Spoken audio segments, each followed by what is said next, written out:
Good Friday morning. This is 106.1 KYVZ. Joe Vazurek visiting with Ag Meteorologist Chris Schromick at Decision Weather Now, as well as WeatherValet.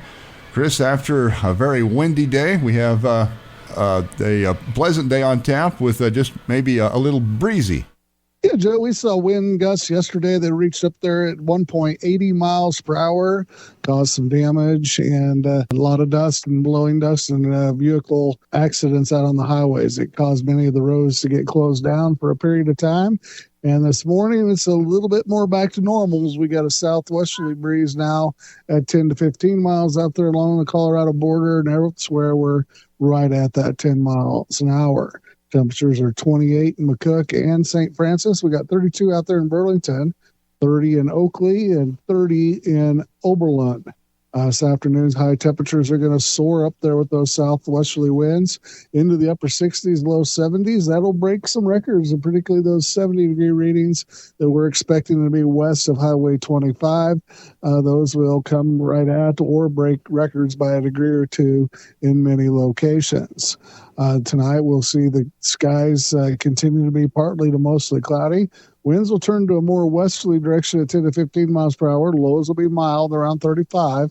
The cool front will move through right around daybreak tomorrow. That'll turn those winds to a northwest to north direction at 10 to 20 miles per hour. That cooler air will keep temperatures in the middle 40s, which is closer to normal for this time of year. We'll have more clouds tomorrow, less clouds on Sunday. Sunday's winds will pick up at 15 to 25, gusting to 35 miles per hour. Temperatures will be in the lower 50s, and then upper overnight lows will be in the middle 20s Saturday night and the upper 20s on Sunday night. For Christmas week, we're going to see near record high temperatures both on Monday and Wednesday. We're expecting highs to get near middle 70s, that 75-degree reading. If we can hit that, that'll probably break records for both of those days. We'll have weak cool fronts in between them. We'll show you a brief cool down back into the middle 60s, lower 60s on Tuesday. Back up to around 68 on Christmas Day. That's going to be close to a record-breaking day. And then another cool front on Friday drops us back down into the lower 60s. Both of those fronts have no moisture to work with. Will continue to be dry.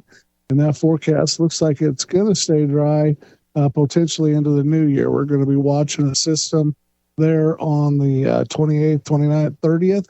That's going to take a track out of Colorado. Depending on that track, we could see some snow or rain precipitation across the state if that thing would pan out. Otherwise, we'll continue to be dry and mild heading into the new year. Once again, that's Ag Meteorologist Chris Schromick at Decision Weather Now, as well as WeatherValet for 106.1 KYVZ. I'm Joe Vazurek.